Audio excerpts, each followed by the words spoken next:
Hello, everybody. We have Dr. Martina Stefanini. It's a great pleasure to have her with us today. Actually, me and the whole team are very excited to have you because actually, before introducing our education club, I'm going to tell you something. You were the first paper that we ever discussed in our education club. And actually, this review, you can find your name here, you see?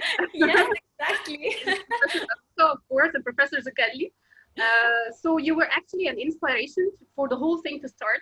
And it was the first paper. And then we continued all the work ever since. Let me introduce you first. Dr. Martina Stefanini is really one of the prominent researchers in Bologna University. She has contributed a lot to our science and to our practice, and we are very grateful for your work and for the whole team's work. She's one of the prominent members of Professor Zucchelli's team. And actually, the amount of research and the quality of research they are producing is very helpful and impressive for us as researchers and as clinicians. Let me introduce briefly our education club. We are based in Cairo, in Modern Sciences and Arts University, mainly. We have started the whole thing about a year ago, in June 2019. We started with a small group, and then we started to make weekly sessions of journal club and of discussing two papers weekly. So we have almost 45 weeks now. We discussed almost 90 papers. Many of them was yours, actually. we have extreme bias for you and your work. You are really true fan of our group. The whole team is they were almost jumping today because they're going to meet you finally. This is what we have done for a year. This was our first session. I was just saying we started with this review, and then we continued our work. The speakers are actually every week two of the students. They present the work themselves. They do a lot of hard work in order to understand and study and get an idea about the quality of work that has been done. We had very good moments and we had very stressful moments, and I'm really proud of them and proud of the work we are doing. We are all learning in this process, and I'm very excited and happy about it. And now we have you, so I will just stop my sharing, and you can start your screen, and let's spend all the time listening to the presentation. The topic about today actually is very exciting to me and to everyone because we are addressing something that is very challenging to treat, which is the peri-implant dehiscence. I will not talk much about this new classification. I'll let you do it, but I believe it's very important and informative for everyone working with implants, and especially soft tissue around implants. So thank you, Nada, for your invitation, and I'm really glad to be physically part of your study club since I'm only part with my papers. And so I'm really glad to share this paper with you today. And I hope to have the chance in the future to meet you personally because you are so active and passionate in your job.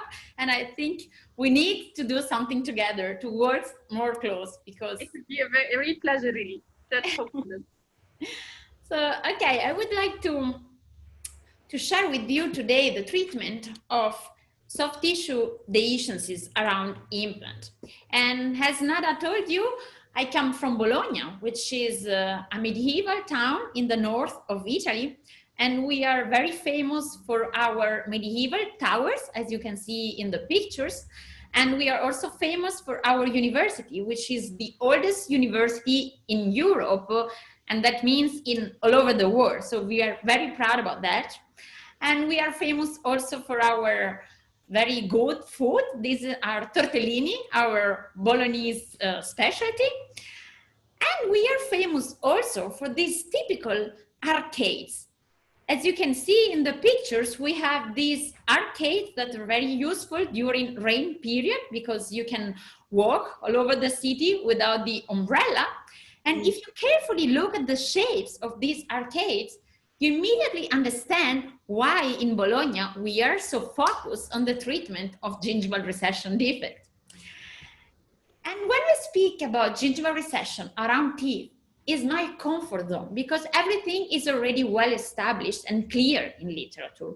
We all agree regarding the definitions on the gingival recession that can be defined as an apical shift of the gingival margin from the cemento enamel junction that represent the fixed parameters that allow us to measure the gingival recession and to understand if we are able to obtain a success with our treatment. Because we know that when we treat a gingival recession, we want to obtain, our primary outcome is to obtain complete recession coverage. That means repositioning of the soft tissue margin at the level of the cemento enamel junction. And if it's possible, we want also to increase soft tissue thickness in order to prevent gingival recession recurrence with time. And we have the famous Miller classification. And then in 2017, we have update of the classification in the World Workshop that now introduced the Cairo classification. So everything is well established and clear. But when we start to enter into the peri-implant soft tissue field, we don't have such a knowledge, such a well-established definition and knowledge, I can tell you, because there are few papers on that, and most of these papers are case report, and there is no unanimous. And for example, if we think about the definition of a peri-implant soft tissue dehiscence, and if you look in the literature, there are some papers that define a soft tissue dehiscence only when there is the implant thread exposure. Mm-hmm. But if you think, for example, from a patient point of view, you immediately understand that the problem is when you have a difference in height between the implant supported crown and the adjacent natural tooth. Yes. So we have to define which is the problem, is that around teeth we don't have our fixed reference point, which is the CJ around teeth. So we have to define which is our fixed reference point when we speak about soft tissue dehiscence around implant. And thinking from a patient point of view, we can decide that the reference point that we can use for the definition and for the outcome is the position of the gingival margin at the level of the homologous natural tooth. So we can define a soft tissue dehiscence, an apical shift of the soft tissue margin of the implant supported crown with respect to this reference point, that is the soft tissue margin of the homologous natural tooth, with or without implant exposure. It doesn't matter if you have an implant exposure thread or not. Mm-hmm. From that, we can say that the outcome of our treatment is to obtain a complete dehiscence coverage, meaning a repositioning of the soft tissue margin at the same level of the homologous natural tooth, in order to obtain an harmonical result with the two crowns at the same level. But when we speak about soft tissues around implant, the increase in soft tissue thickness is something which is much more important with respect to teeth, because around teeth we have the connective tissue attachment. That means that we have the fiber of the connective tissue which are inserted into the root cementum. But when we speak about peri-implant soft tissue, we have a connective tissue adhesion, but we don't have the fiber inserted into the implant, obviously. So in this case, we need to have more thickness to prevent the risk of gingival recession recurrence. And moreover, since the implant is metallic, to avoid, to mask the transparency of the implant, we need, and we know that from the study from the Jung group, that we need at least 2 millimeters of thickness to mask the risk of transparency. So the increase in soft tissue thickness is of paramount importance when we speak about the treatment of soft tissue dehiscence around implant. And what about the classification of this defect? We don't have a classification. So we try to propose a new classification, and this was a very difficult job that we made along with our friends from the Michigan University, and we did a lot of brainstorming, a lot of Skype meeting to produce this classification, because it's very difficult to classify something, because you want to include as much as possible all clinical scenarios, but at the same time, you have to provide something which is easy to apply in everyday practice, because otherwise it became completely useless. So finally, we decided, and we published in this paper, to classify the buccal peri-implant soft tissue dehiscences in 4 classes and 3 subclasses. Classes are based on the position of the implant supported crown and of the implant head, while subclasses are related to the interproximal soft tissue dimension, to the papilla dimension. And basically, we have class 1. In class 1, if you look at the position of the gingival margin of the implant-supported crown, you see that it's at the same level of the homologous tooth. Because in class 1, we don't have a real apical shift of the gingival margin. But if you look on the occlusal pictures, you see that we don't have an apical coronal dehiscence, but we have a buccal lingual deficiency. We don't have enough thickness of the soft tissue thickness. So we have the transparency of the implant, if you look on the frontal picture, and we don't have the right emergence profile of the implant supported crown, because we don't have enough soft tissue thickness from the buccal bone to the gingival margin. So class 1, no apical displacement, but buccal lingual deficiency. In class 2, we have an apical shift of the gingival margin from the ideal position. So now we have to check at the position of the implant supported crown. And in class 2, the implant supported crown is inside this curved imaginary line that connects the gingival margin of the 2 adjacent teeth. Mm-hmm. While in class 3, we have again an apical shift. And if we look on the occlusal pictures, we can see that the implant-supported crown is outside this imaginary line. So we need to check the real position of the implant. So we need to remove the crown and check the position of the implant head.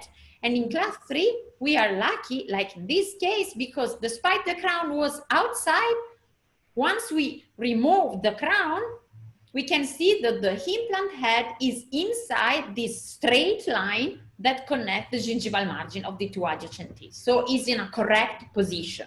Mm-hmm. While in class 4, we have again the crown which is outside. We remove the crown and we check the implant position. And unfortunately, in class 4, the implant is completely outside this straight line, like as you can see in this clinical case. And what about the subclass? In subclass A, if we measure the height of the papilla, the peri-implant papilla, we can see that we have more than 3 millimeter high. Obviously, we have to measure the dimension of the papilla from the ideal position of the gingival margin, because if you measure the dimension of the papilla from the position of the gingival margin of the implant supported crown with the apical shift of the margin, obviously you have always enough height dimension of papilla, while you have to measure the dimension of the papilla from the level of the ideal position of the gingival margin. And in this case, we are lucky because we have from this line to the tip of the papilla more than 3 millimeter. In subclass B, as you can see, if we measure the papilla, you immediately understand that now we have less than 3 millimeter. Mm-hmm. While in subclass C, we have the tip of the papilla, which is at the same level of the gingival margin, or like in this case, more apical. So you don't have a papilla, but you have a nightmare in this subclass C, because you have a reverse anatomy of the interproximal soft tissues. So if you combine subclass and classes, you see that we can classify different clinical scenario. But the outcome of our classification, the purpose of our classification was not only classify the defects, but also give to the clinician a sort of decision making to understand which is the best treatment approach for the different clinical scenarios. Basically, we recommended 3 different treatment approaches.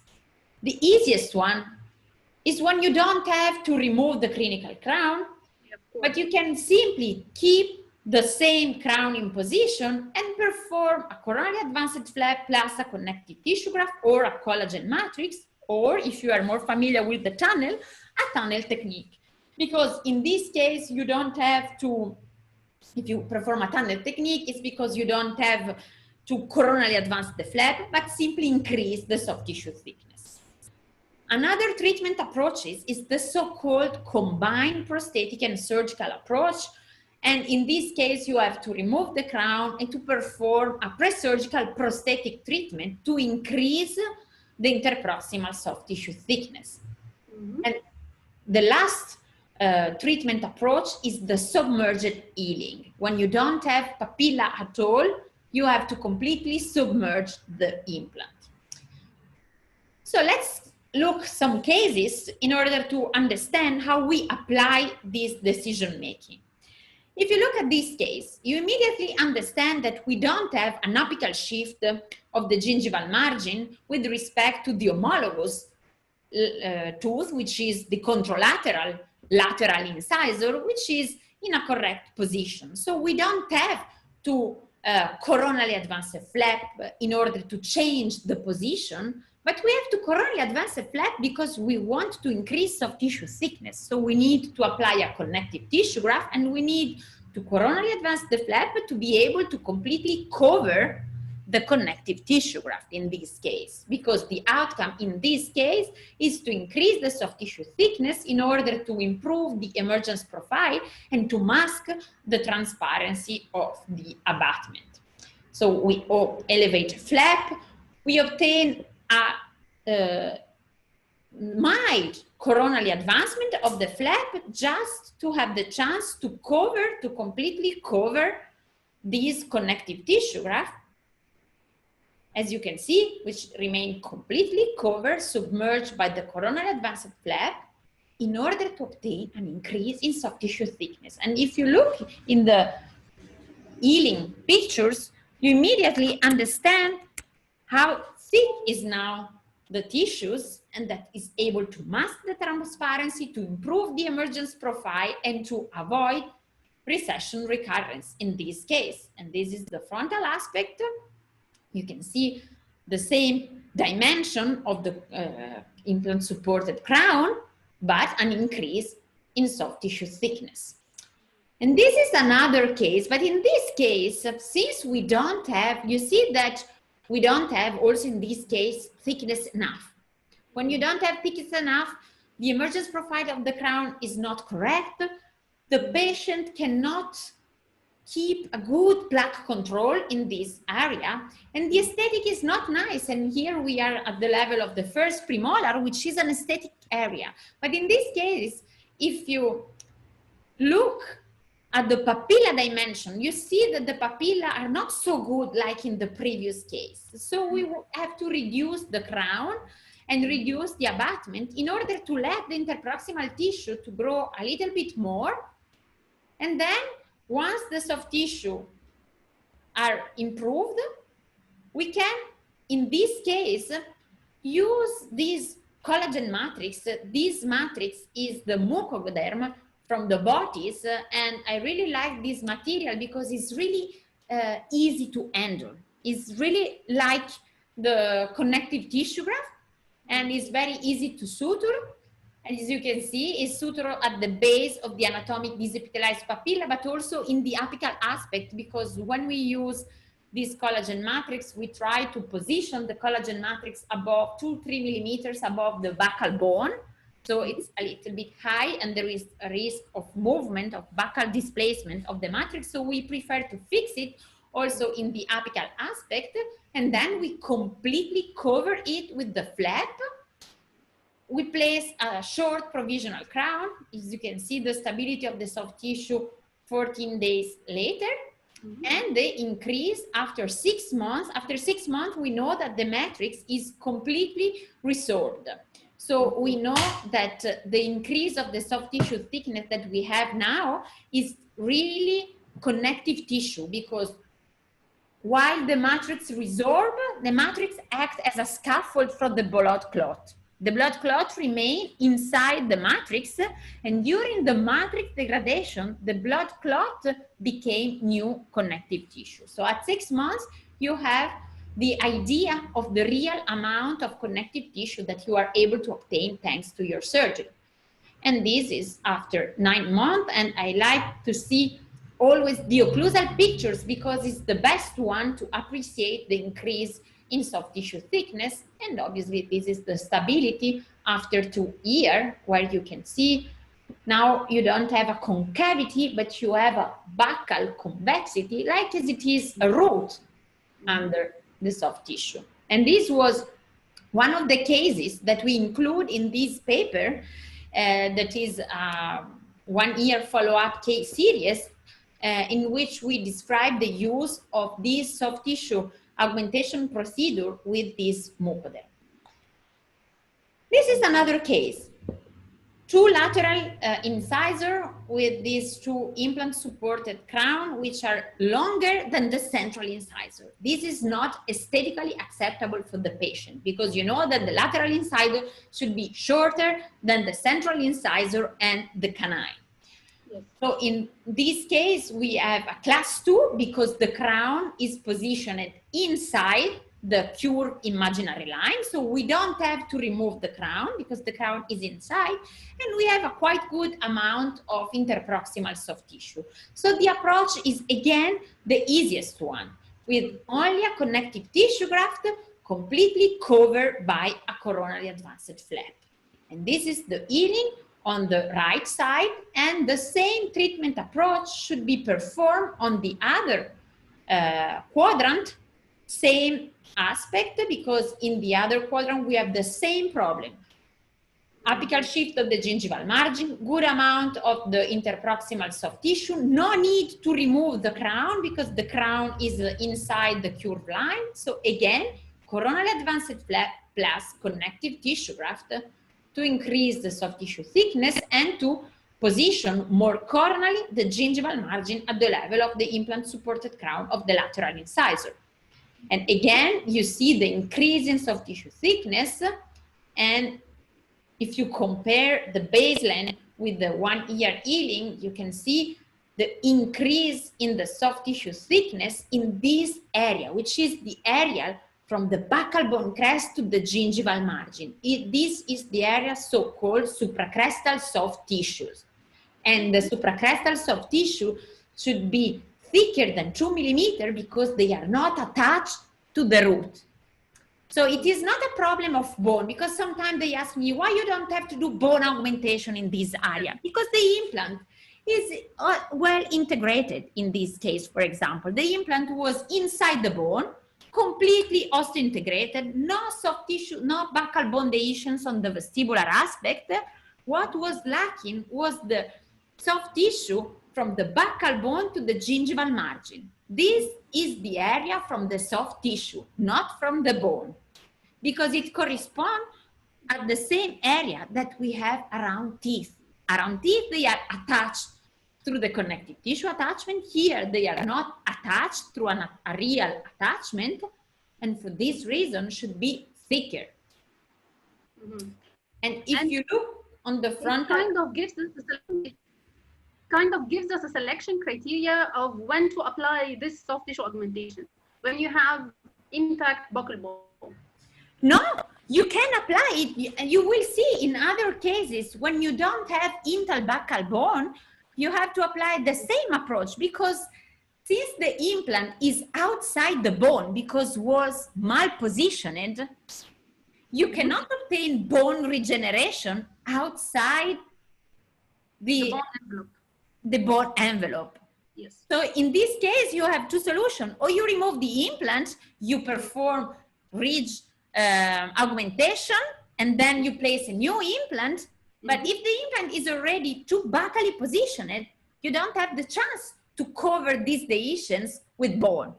The only possibility you have is to mask the transparency of the thread through a soft tissue procedure, obtaining a connective tissue adhesion between your connective tissue graft and the implant thread. This is what you can do. Otherwise, you have to remove the implant. Yes. Okay, is that clear? Yes. But then you will see the cases and you will better understand. Yes. So coming back to our case, you can see that now the lateral are shorter than the central and the canine. So this is an aesthetically smile for our patient, and the soft tissue increase allow not to see the transparency of the implant abutment area. And this was the 5 years long-term outcome, which is always important to see the stability of this kind of soft tissue procedure over time. Another case, if you look at this case, you have to remove the crown because the crown is outside. So in this case, you have to check the implant position, and we are lucky because the implant is inside. So in this case, we can classify the defect as a class 3. In class 3, with a subclass B, because if you measure the papilla height is less than 3 millimeters. Yes. So in this case, we always suggest the combined prosthetic surgical approach. So the key factor for this approach are related to the fact that if we want to position the connective tissue graft here 1 millimeter more coronal with or at the level of the ideal position of the gingival margin, and if you look at the interproximal tissue that we have, if we position the connective tissue at this level, you immediately understand that it is not enough. We cannot ensure the surgical papilla of the coronally advanced flap to survive receiving only the blood supply from this small triangular papilla. So we need to improve the dimension of this interproximal tissue, and the only possibility we have is to remove the crown, change or reduce the abutment, and place a short provisional crown. In this way, the soft tissue will occupy the space that was previously occupied by the crown and the abutment. So now we have a bigger interproximal tissue, and this is of paramount importance because you know that the interproximal soft tissue, once desepithelialized, represent the vascular bed for the surgical papilla of the coronally advanced flap. Represent, I always say, is the heart of our surgery because they give the blood supply that ensures the survival of the flap. So the secret of this procedure is this presurgical step, because thanks to the presurgical step, we can perform the surgical procedure. With better results, with better outcomes of the flap. Yes, for sure, because if you don't change the abutment, you will have for sure a surgical failure, but not because you are not a good surgeon, but because you don't have the biological basic for your coronally advanced flap. Yes.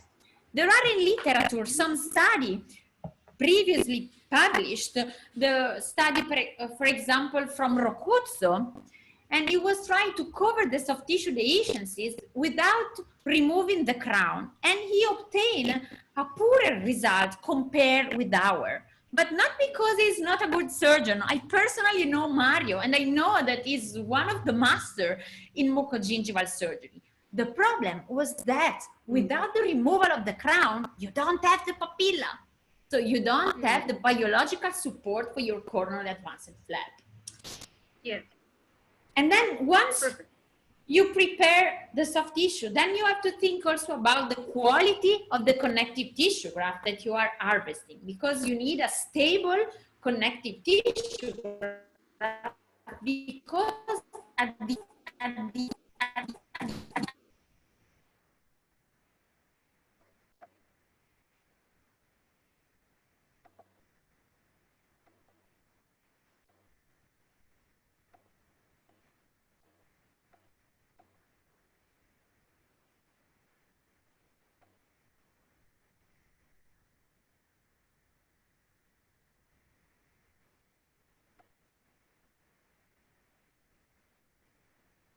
Yes, I think we have a problem. I think we have a problem with the connection, or maybe with the microphone. We can't hear you now, Martina. I think it was the internet connection. Maybe it's back. Yes, I think we can hear you now. Ah, okay. I don't know what's happened. Now you can hear me. Okay. Yes. I was speaking about the harvesting technique because it's of paramount importance to be able to have a connective tissue graft which is stable, dense, and that will not shrink during the healing process. And if you harvest a connective tissue graft with the, let's say, trapdoor technique or an envelope technique, most of the time you harvest a lot of tissue with fatty and glandular tissue. And these fatty glandular tissue will shrink during the healing. So you think to have 1.5 millimeters of thickness, while during the healing, this thickness will reduce during the healing. So the quality of the connective tissue is of paramount importance. And then another very important aspect is that you have able to completely cover your flap with the coronally advanced, the graft with the coronally advanced flap performed in the right way. So in this case, we decided to apply this combined approach. So we changed the crown, we reduced the attachment, we wait 6 months for the soft tissue maturation. We wait a lot in this case because we have to do other surgery in the posterior quadrant. And then this is the patient the day of the surgery.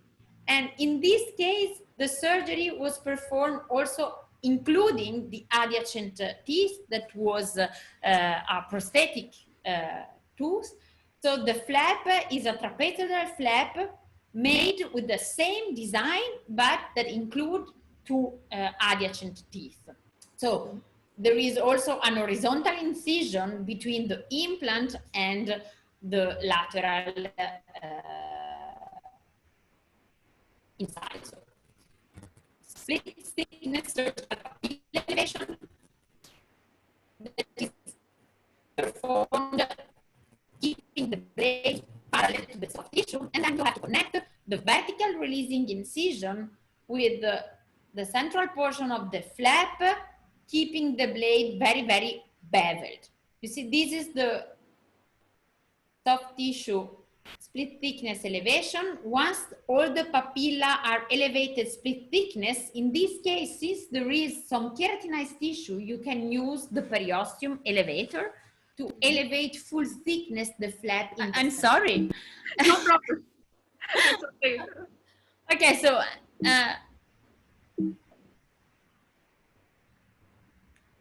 okay, so this was the connective tissue graft fixed at the base of the anatomic desepithelialized papilla. And as you can see in these pictures, you can see that the papilla were desepithelialized not only vestibular, but also toward the palatal aspect. So in this way, since you don't have the crown, you don't have, this cannot be performed around teeth, obviously, because around teeth there is the crown. So you cannot desepithelize the papilla on the occlusal aspect. When you are treating implant, you can remove the crown and you can take advantage of the soft tissue also in the occlusal aspect. And this will provide a lot of blood supply for your coronally advanced flap. So you can see at the end of the surgery, the papilla not only move coronal, but also toward the palatal aspect. You can see at the end of the surgery, everything should be closed by first intention. You don't have to see any bleeding from the vertical releasing incision or for the occlusal aspect, because in this way, you are sure that you will obtain a complete stability of the blood clot, which is another aspect to be always bear in mind. At the end of the surgery, you have to place a very, very short crown, which is not in contact with the soft tissue, because you have to leave this crown short, not in touch with the soft tissue, to leave the tissue to heal and mature without any other interference. Then once the tissue are completely mature, you can start with the soft tissue conditioning. And once the soft tissue conditioning is ended, you can perform the final impression and the definitive restoration, which is in this case include the whole frontal area. And this is the final result 1 year after. As you can see, the increase in the profile and in the occlusal picture, the increase in the soft tissue thickness. And if you compare the baseline with the post-op situation, you see that there is not only a coronary advancement of the buccal tissue, but also of the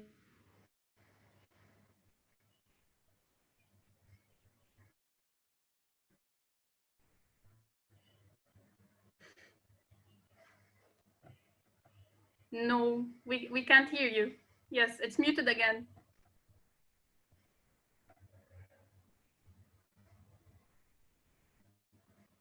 Try to close the mic and open it, perhaps? Yes. Yes, Okay. we can hear you now. Yes. I'm sorry, I'm really sorry. I don't know. No. Okay, and if you look at this case, you see we have again two lateral incisors. Missing lateral incisor is something which always creates a lot of problem for our patient, because to place implants at the level of the lateral incisor when the lateral incisor were congenitally missing is something which is difficult, because there are always not enough bone thickness. And as you can see, we have a lot of soft tissue dehiscences in the treatment of these congenitally missing lateral incisor. In these cases, we have to remove the crown and to check the position of the implant. And as you can see, the implants are completely outside the buccal bone, completely in the wrong position. So you cannot think about bone regeneration in this implant because they are completely outside. So you cannot obtain a bone regeneration where the bone never exists. So in this case, or you decide to remove the implant, or you decide to treat this problem with a soft tissue procedure. So we are treating a class 4, implant outside, crown outside, implant outside. But we are lucky because the interproximal soft tissue are nice. But since we have to compensate for the buccal displacement, despite the height of the interproximal tissue is quite good, we need to increase it more. So we need to remove the crown and perform also in this case, subclass 4, class 4, subclass A, we have to perform the combined approach. As you can see here, we remove the crown, we place the short provisional crown, and if you look and you compare the soft tissue before the surgery with the baseline situation, you really understand what I mean with this pre-surgical prosthetic phase. Because you see, at the beginning, we have the small triangular shaped papilla. Now we have this trapezoidal ample papilla that can be desepithelialized also in the occlusal aspect. So this is the day of the surgery. Trapezoidal shaped flap design. 2 3 millimeters horizontal incision and the 2 vertical releasing incision. The same flap design that we performed in the previous case, and the same flap design that we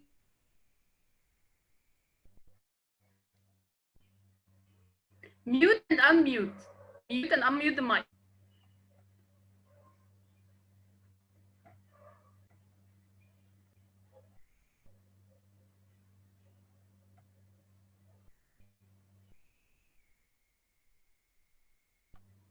You can, yes, we can hear you now.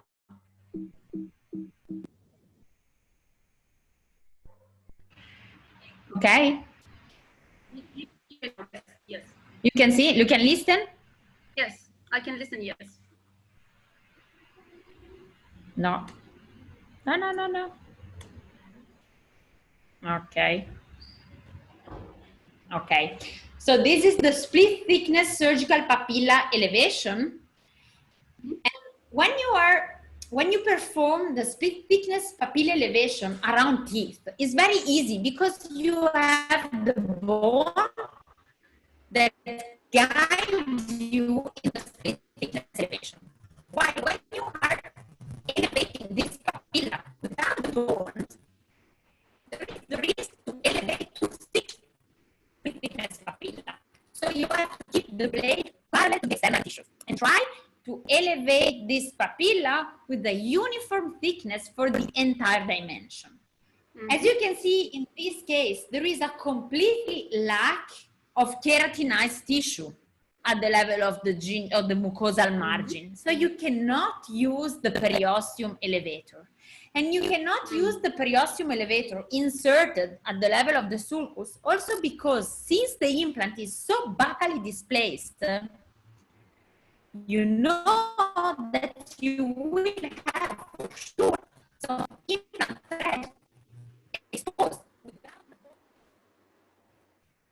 So you need to detach the mucosal margin using the tip of the needle in order to avoid to detach the connective tissue adhesion, because there is a strong connective tissue adhesion, which is not the adhesion that we have around teeth with the fiber perpendicular inserted, you know, but is a strong connective tissue adhesion that should be not destroyed inserting the periosteum elevator in this area.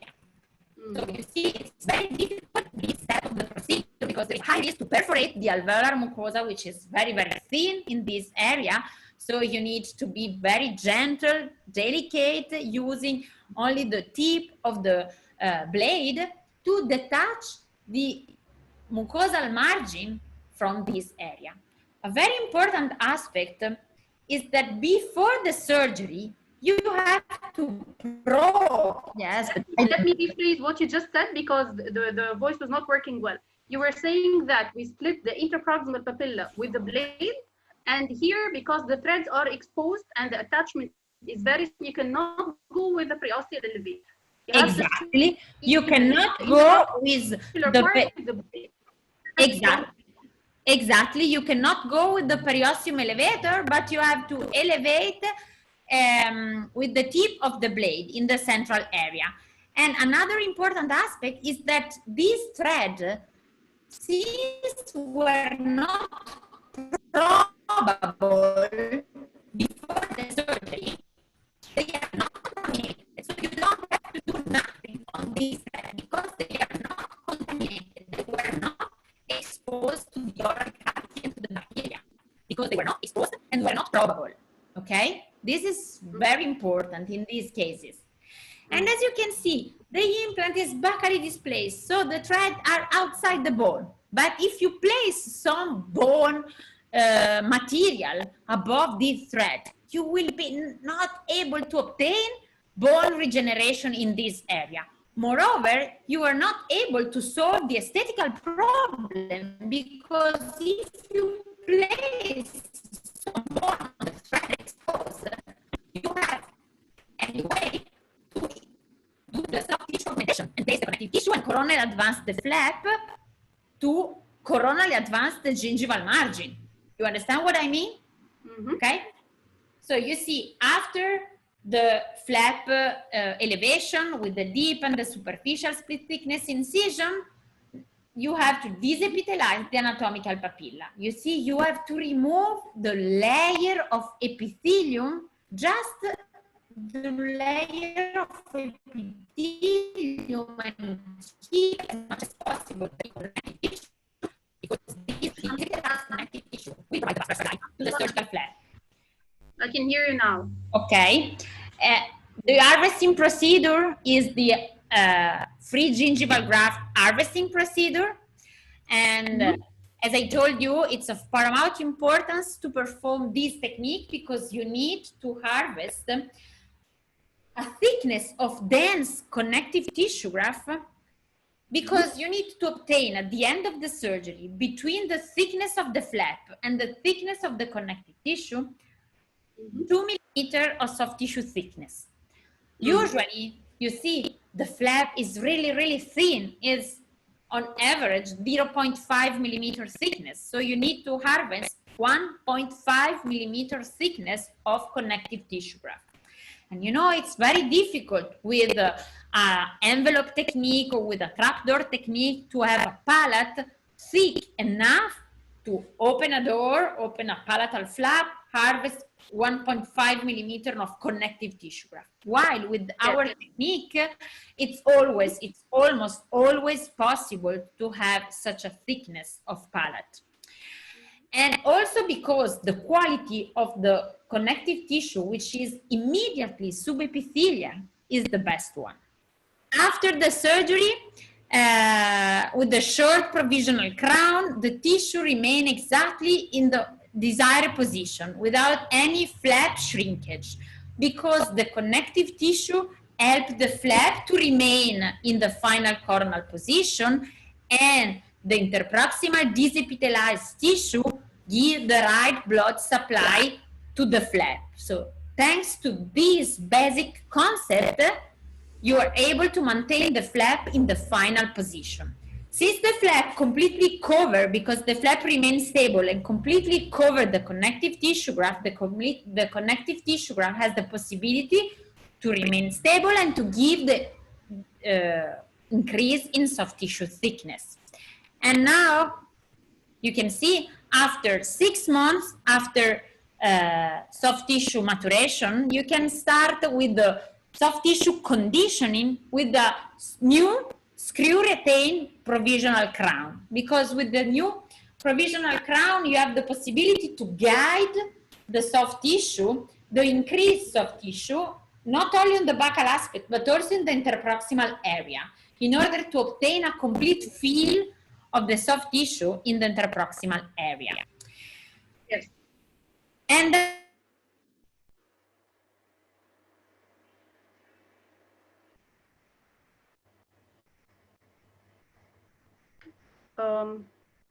we can't hear.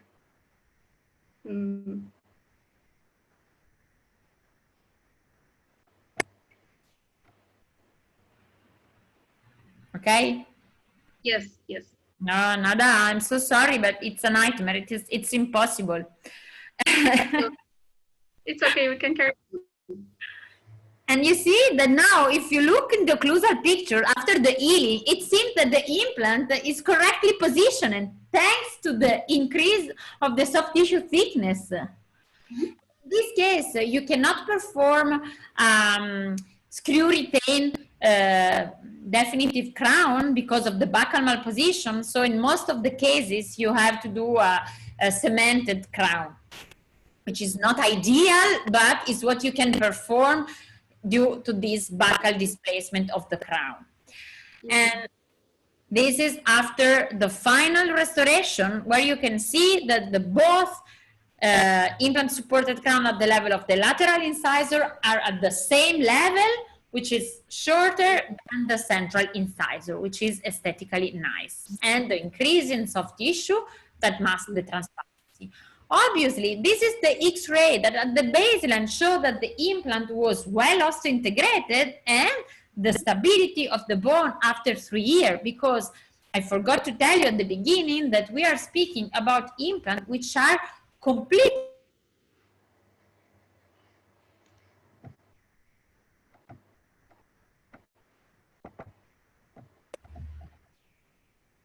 Okay. And this is the healing and the smile of the patient 3 years after and 5 years after, because this. Okay. So let's hope it works. It works better now. Yes, but you have to let. Yeah. Yes. Okay. Okay. Now you can see me. Okay.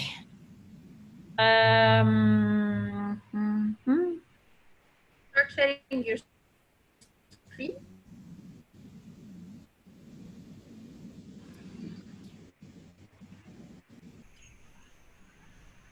No, we have the same problem. So probably it's something.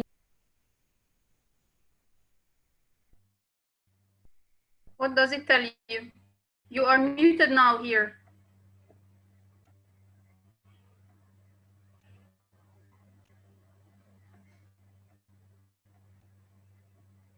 You can unmute mic. Just unmute the mic.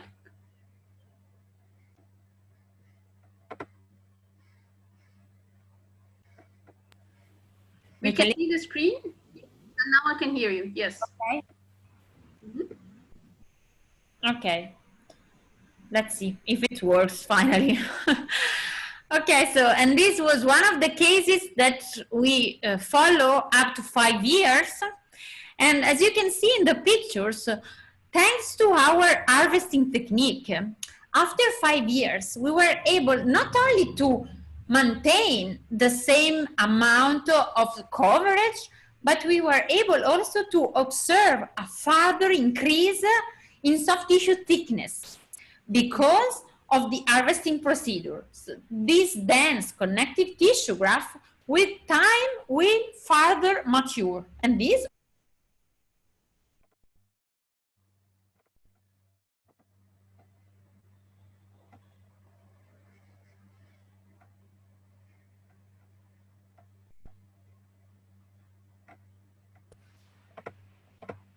okay.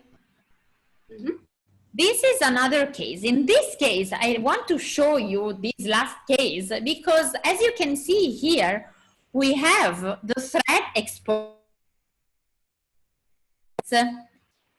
We have the thread, the implant thread exposure. In this case, this is not a complication because we are not speaking about a peri-implantitis because the thread exposure was due not to a bacterial, not to a peri-implantitis problem, but was related to the fact that the implant is buccally displaced, is malpositioned. And the soft tissue was so thin that due to plaque accumulation or toothbrushing technique, shrink apically. And they shrink until they didn't found the bone. So in this case, since the bone was completely not covering the implant thread because the implant was outside the buccal mold, we have the thread exposure. But this is not a contraindication for this treatment. But obviously we know that these threads should be decontaminated because they were exposed to the oral cavity. So the approach is always the same. This is again a class 4 because the implant is outside with good amount of papilla, but we need to in a further improvement of the tissues. So crown removal, change of the abutment, and surgery. The surgery is performed exactly in the same way, but once the threads are exposed, we need to decontaminate the thread. You see here, during this is the superficial split thickness incision with the blade parallel to the alveolar mucosa to detach the muscles from the alveolar mucosa to allow the coronal displacement of the flap. You see, now the flap is completely free because all muscle insertion were removed. And now we have to decontaminate the implant thread. And we use this micro-titanium brusher that very helpful clean the implant surface. And it's also from an optical point of view, they really show you how clean is now the implant surface. So we always start with the mechanical decontamination, then with the chemical decontamination. And we use ADTA gel, 24% for 2 minutes. Then we rinse it abundantly with saline, and then percent on the root surface, on the implant surface. We know that this is something which is not scientifically based because there is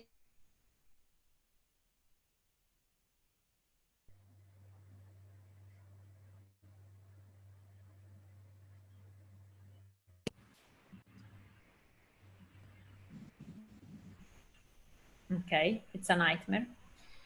But we know that with this kind of mechanical and chemical decontamination, we were able to obtain very good results that can be maintained over 5 years, as you can see in this case. So you see what we discussed before.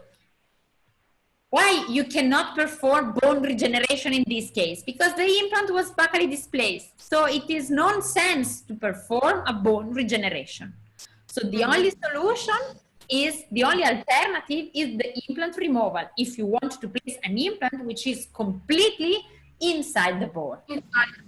Yes. Anyway, also when you place an implant, this is another topic that we can cover in another webinar if you want, maybe with a better connection or without this problem. We can discuss, because when I place an implant, I always place the implant, and I try to place the implant as much as possible into the bone, obviously, but from the bone to the gingival margin, there is an area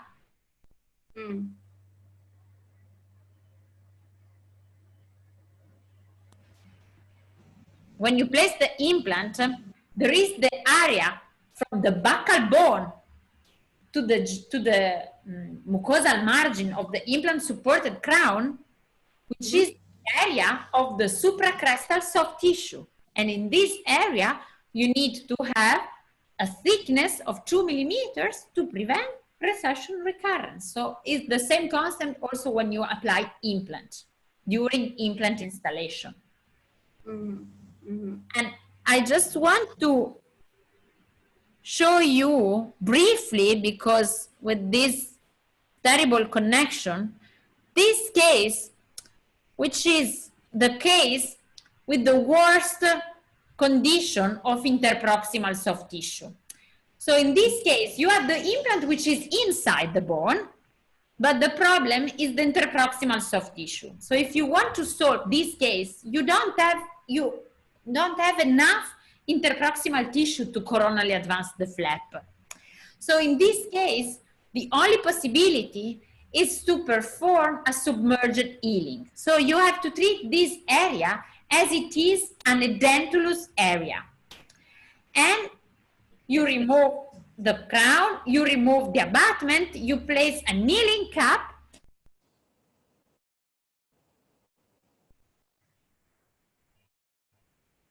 and you completely cover the implant. Exactly. You completely cover the implant. And you place on the occlusal connective tissue platform, you place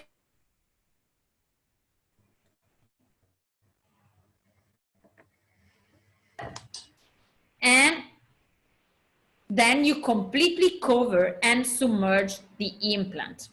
Then you place a Maryland bridge provisional restoration to let the tissue heal and mature. And then with the punch technique, you reach the implant head and you start with the conditional phase. You see, this is the punch procedure to be able to guide it very easily, to remove this soft tissue and to reach the implant head. And then you can start with the conditioning phase in order to guide the soft tissue on the buccal and on the occlusal tissue. And you see, this is the supracrestal soft tissue, the tissue from the buccal bone to the gingival margin that have been thickened, like in this case, more than 2 millimeters. And when the tissue was treated like an edentulous area, so you don't have only a coronal displacement of the buccal gingival margin, but you have an increase also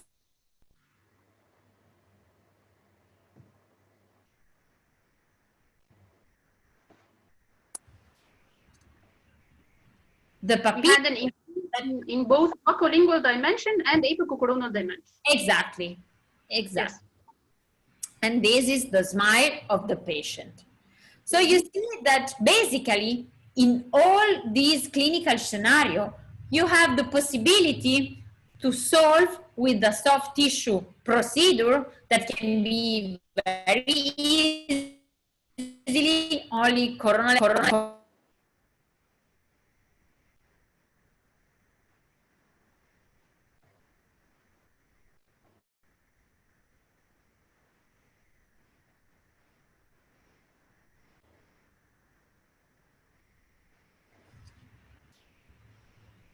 the problem is when you are treating, which is the limit of this surgical procedure. So if we want to summarize, we know that when we have to treat class 1 and 2, if we have good amount of papilla, we can perform the cuff plus the connective tissue graft. If we have less than 3 millimeter, we have to perform the combine. If we don't have papilla, we have the submerged healing. When we have a class 3, is exactly the same we can perform with the class 2. While when we have a class 4, that means that the implant is buccally displaced. Also, if we have very good amount of papilla, so we have class 4 subclass A, we have to perform the combined approach. If we have less than 3 millimeters, since we have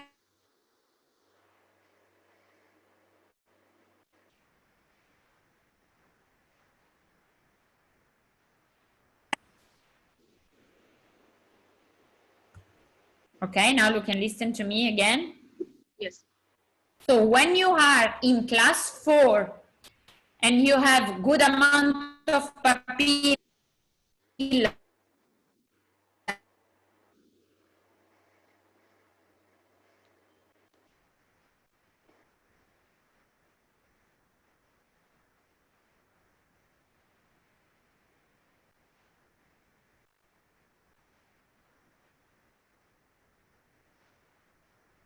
So I think the last thing you were saying, if you have a class 4 and the papilla subclass C, there is no way to remove it.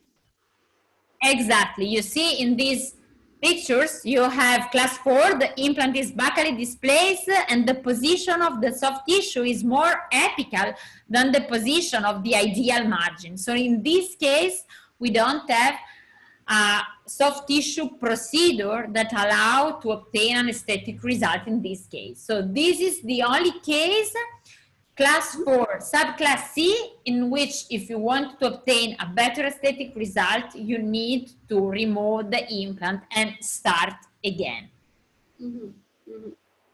Yes. Okay. So, and with this, I think I will conclude because it has been so difficult and I'm so sorry because I don't know what, and I will try to understand what is the problem. But if you have some question, I would like to try to answer. And of course, I had some questions prepared, but tell me, how long do we have? How long can you stay?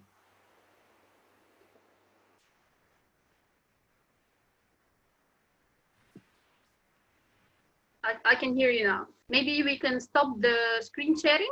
I think the problem is with the screen. Okay. So tell me how much time do we have? Because I prepared some questions and we had some questions from the audience. So can you hear me? Yes, I'm waiting for the question. Okay, very good. So we had a question while you were talking about the flap design. Maybe we can highlight the full split design for them. We can highlight the full split? Yes. Yes. Because someone was asking about the design. Yes. Surgical papilla should be always elevated split thickness. Because in this way, you will have the connective tissue of the inner aspect of the surgical papilla that will be adapted above the connective tissue of the anatomic disepithelialized papilla. And they will have good exchange of blood supply, a good vascular exchange. So split thickness papilla. Then usually around teeth and when possible around implants, you have to elevate the central portion full thickness using a periosteum elevation. Sometimes it's not possible because also around teeth, when you don't have any keratinized tissue at all, you have only alveolar mucosa, you cannot insert elevator and you have to detach the alveolar mucosa with the blade. The best is when you can use the periosteum elevator, because in this case you incorporate the much possible thickness in your flap, because the central portion of the flap, only in the central portion, is the portion of the flap that will be coronally advanced and will be applied above an avascular area, which is the root around teeth, or the implant abutment or the implant crown around implant. So it is to have a thicker flap in this central portion. Then you go more vertically, and you have to start with the coronary advancement of the flap. To obtain a coronary advancement of your flap, you have to first detach the alveolar mucosa from the bone. The alveolar mucosa is attached to the periosteum. So you have to detach the muscles from the periosteum with the deep split thickness incision, keeping the blade parallel to the bone. Then you can check with the probe. When you elevate the, can see that the alveolar mucosa is detached from the bone. Now you have to detach the muscles from the alveolar mucosa. So you have to change the position of the blade and keep the blade parallel to the alveolar mucosa, parallel to the external tissues. And in this way, you detach all muscle insertion from the mucosa. To obtain a flap which is completely free from tension, because all muscle insertion are removed from the alveolar mucosa. The alveolar mucosa is made of elastic fiber, so can be coronally advanced as you like. And this is a key of success for such cases, the tension-free closure. Important key of success. Yes, exactly. The coronary advancement of the flap, for example, when you perform a guided bone regeneration procedure, should be different, because you have to cover, for example, a titanium mesh or some bone graft with the screw, something that can perforate this thin flap. So it's another story, the coronary advancement of the flap in guided bone regeneration. When you perform soft tissue procedure, this is you need to obtain completely free, without any muscle, and it's free, it's thin, because it's made only of alveolar mucosa, which is thin for sure. Yes. So speaking about detaching the muscle from the apical part, I know that you performed a study about the removal of the labial submucosal tissue, especially with the lower arch. I know I've asked you about this before, but I want to know if you do this routinely with the lower arch or just the cases with the shallow vestibule. No, when I'm treating the lower incisor, I always remove the muscles in this area, because otherwise the muscles remain here attached, and because they don't have the possibility to shrink, because there is no space always. In some cases, obviously, you can remove a smaller amount with respect to other cases in which you have a bigger amount of muscles, submucosal labial tissue, and you can have a deeper vestibule. But usually, when I treat lower incisor, you have always to remove this muscle, because since they cannot shrink, you don't have the possibility to verticalize your flap. Okay, because the muscles remain here and the flap will remain like this. Yes. While if you remove the submucosal labial tissue, you actually get a flap sometimes. You actually get to see a flap. You have to attach the flap, anchoring the periosteum, and coronally and verticalize the flap, recreate the vestibule. So lower is always removal of submucosal labial tissue. In the rest of the mouth, never. Yes, just detachment of the muscle, but not removal of the submucosal tissue. You just detach the muscle routine with the other areas. Exactly, exactly. Okay, so I'm sure you get this a lot, the question about the bone and the guided bone regeneration versus the soft tissue regeneration. You mentioned something about the probable pocket depth, but this part was not clear due to the technical problem. So maybe you can tell us about this specific hint because it's really important. Yes, I mentioned the probing pocket depth because in the case of the two lateral incisor, the implant thread were exposed after flap elevation.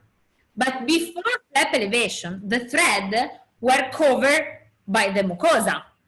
Before the surgery, you need to probe the mucosal margin to understand if the thread were exposed to the oral cavity because you cannot see the thread because it will be contaminated. But if the thread were probable, you have to decontaminate it as in the other case. You can listen to me? Yes, we can hear it. Yes. You can, if they are probable, they were anyway exposed to the oral cavity. So they need to be decontaminated, like in the second case, like I show you, where we use the titanium brusher and the chemical decontamination.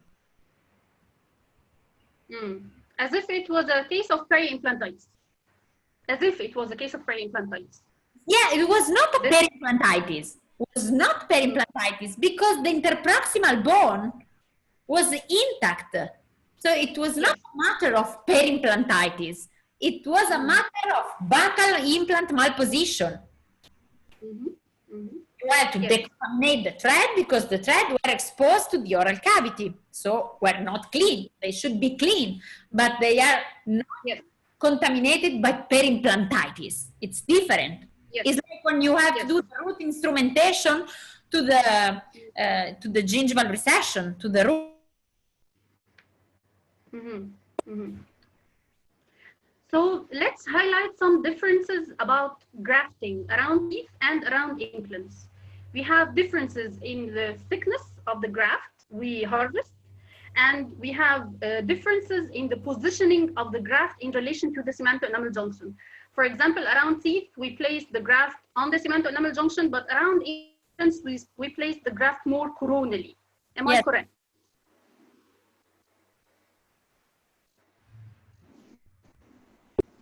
You can listen to me? You can hear. Yes. Okay. Yes, we place the connective tissue graft at the level of the adjacent gingival margin or 1 millimeter more coronally. Yes, because we want then to have the possibility to condition the soft tissue. So, can you listen? You can listen? Yes. Okay. Yes, we are working well. So since then we need to condition the tissue, we want to have the tissues in excess in a coronal position, because then we can obtain an apical reposition of the margin and a squeezing of the interproximal tissue. So we need to have the soft tissue more coronal, a coronal in excess, okay?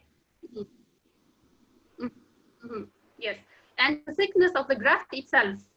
Around implants, we harvest thick grafts. The graft thickness. The graft thickness is in relation to the flap thickness, because we want final thickness. Around teeth, we use big amount of thickness. 0.8 is enough. Yes.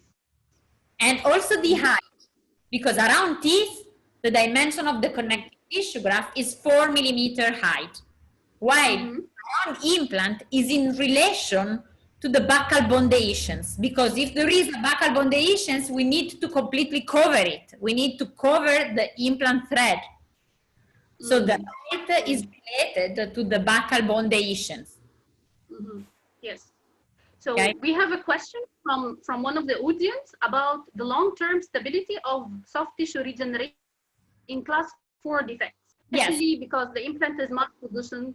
Yes, the case that I show you with the two lateral incisor, they were both class 4, and we have follow-up result up to 5 years. Most of the cases are cases of class 4 because the main predisposing factor for the soft tissue dehiscence is the buccal malposition of the implant. So I can tell you that 60–70% of the defect are defect of class 4 because the predisposing factor is the buccal malposition.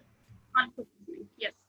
Okay. We have a question from Roa. She's one of the team members, and she's asking about the combined prosthetic approach and the preparation of the abutment. Do you do the preparation of the abutment intraorally or extraorally? Do you prepare the abutment You don't hear me? Yeah. Do you hear me? No, now yes. Okay. She was asking about the preparation of the abutment in the combined prosthetic approach, prosthetic surgical approach. Yeah. Do you prepare the abutment intraorally or extraorally on the cast? Extraorally, absolutely. Okay. It is always better to prepare the abutment extraorally or to prepare a customized new abutment. Okay. Okay. We have another question. Yes. We have another question about the classification. How can you classify the peri-implant dehiscence when you have a recession on the neighboring teeth or on the neighboring tooth, which is the contralateral tooth? No, but if there is a recession, it's easy because despite the presence of the recession, you know which is the ideal position of the gingival margin. So it's because according to the ideal position. So the ideal position, yes, according to the ideal position. Yes, the ideal position is 1 millimeter more coronal to the cemento-enamel junction. The problem is how to classify the defect if you don't have the contralateral or if you have more implant.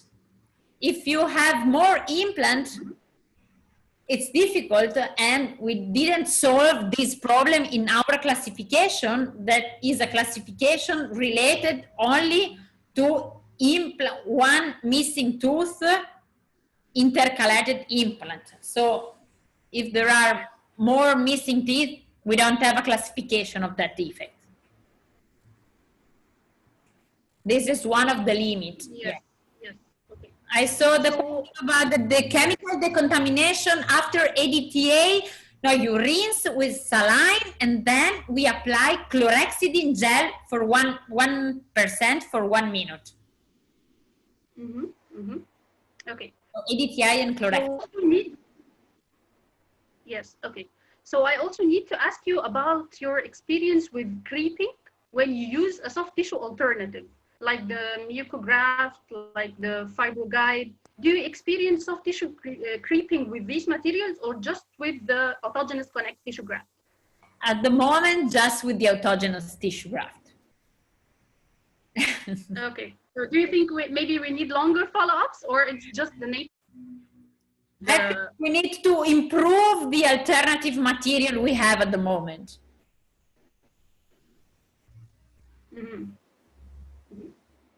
Okay.